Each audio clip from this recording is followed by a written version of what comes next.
sales is the most lucrative skill in the world, period. The problem is most sales advice out there today is outdated, cheesy, and can even keep you from getting the deals that can make all the difference in your career. This is the No BS Sales School, a podcast for entrepreneurs and salespeople who want to master the skill of selling without all the BS. Had a sales call last week with a company that I've been referred to, and I often get referred to companies that somebody just bought them, right? They're trying to turn it around. Not an unusual situation for me. And this guy had bought a company in Atlanta, and it was a very solid run. Actually, he bought it from a corporation. So he bought the branch. And he called me and said, I think we need help with sales training. I'd been referred to him by another friend of his. We got on the phone and I said, how long you own the company? He said, about 3 months. And I said, why do you think you need to talk to me?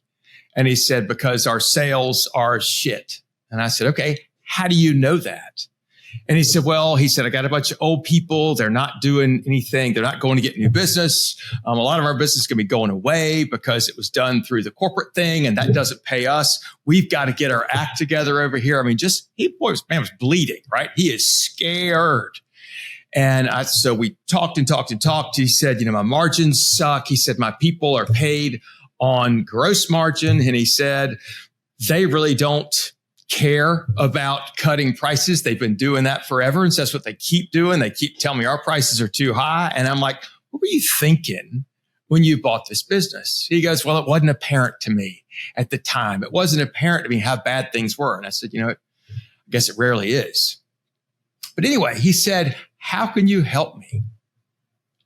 And I said, I got to be honest with you. I don't know that I can. He said, what do you mean? He said, I thought you help companies build sales teams. I said, I do. I said, but tell me something. How many quotes are your guys putting out a week? He said, I have no idea. I said, how many calls, how many door knocks or phone calls are they making a week to new prospects? He goes, I got no idea. I said, okay. So he said, probably not enough. I said, what is enough? He said, I really don't know that either. He said, I need your help. And I said, well, I get it, but I don't think you're ready for me yet. Here's the thing. And I will tell this to all of you. I will tell this. If you run a sales team, if you're a sales manager, here are 5 basic things you need to track right now. If you're not doing this already, you need to make sure you're tracking it. Doesn't have to be fancy. Doesn't have to be in Salesforce. It can be done on a spreadsheet. But here are 5 things that I want you to get from your salespeople every single week. And by the way, this is not micromanagement. This is just management, right? The number one thing you need to get from your sales team every week is how many new touches. How many touches are they making with new prospects?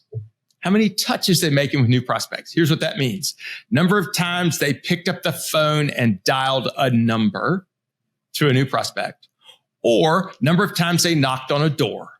I don't want to count emails at this point, right? I want it there to be active behavior beyond emails. How many calls are they making? And how many door knocks are they making, right? That's one metric. What's the behavior that they're doing? The second thing I want you to measure is how many no's are they getting? What do you mean, Walker? No's? Why would they measure that? Here's what has to happen to get a no. You've got to be talking to a prospect about business. And then they need to tell you, no, we're not interested. No, we've already got that. No, we don't need that. Or no, that's not a priority for us. How many no's are they getting per week? Here's what this can avoid.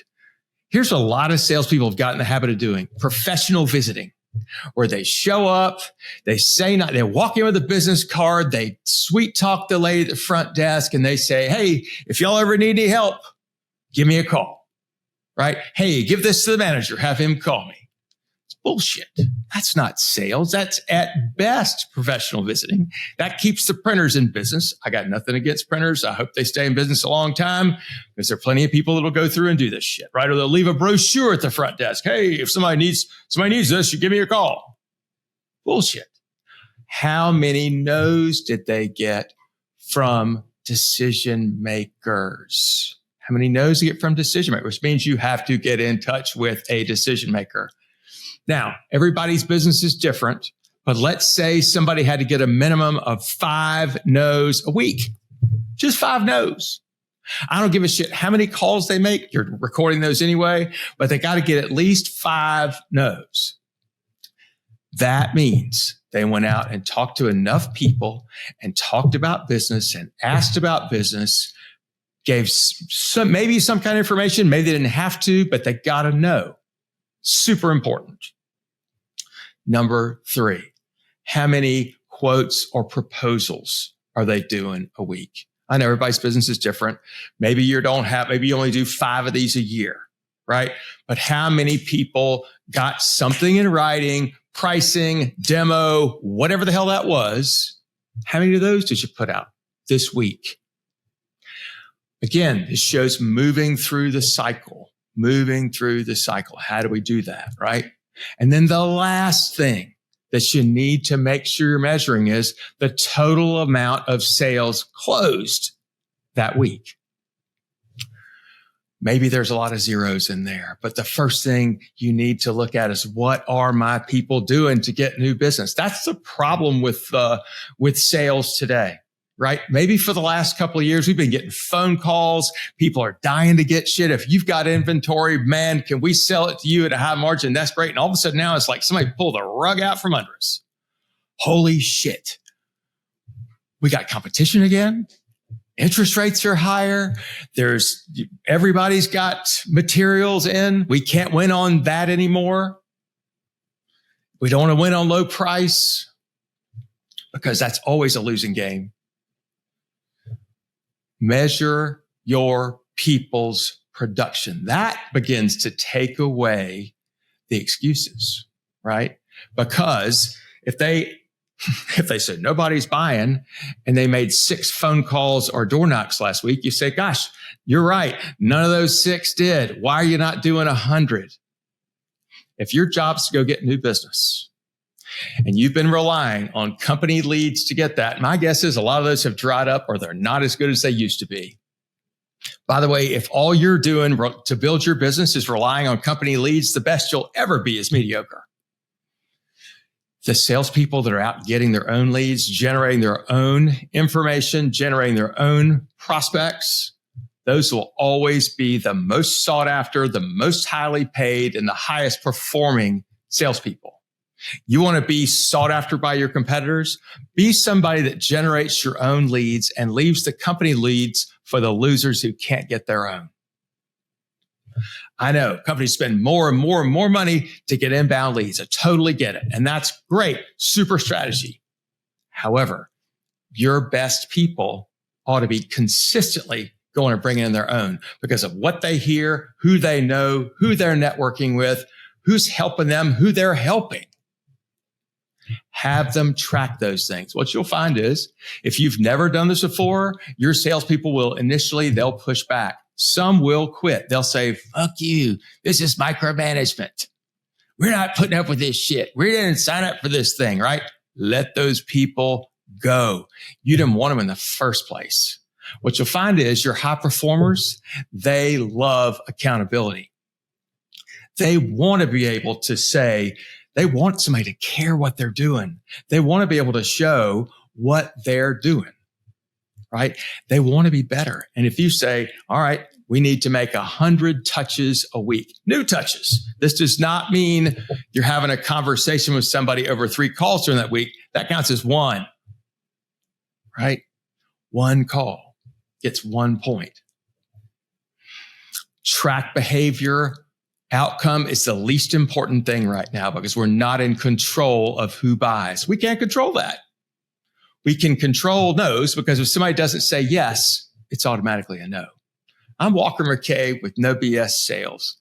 Track your people's behavior. Your good people are already doing that for themselves. Collect that data. Use it so you can understand what good looks like. How many people are they actually talking to? And what's coming of those things? Thanks for listening to the OBS Sales School podcast. If you haven't already, please take 1 minute to write a quick review for the show. It really does make a huge difference. Also, subscribe to the show and please forward this episode to somebody else who needs to hear it. As a bonus for listening, I'm going to give you access to a free mini course, 7 expensive sales mistakes you're making and what you can do about it. Go to www.7salesmistakes.com and get access to the free mini course. That's the number 7salesmistakes.com. Thanks again for listening to the OBS Sales School podcast.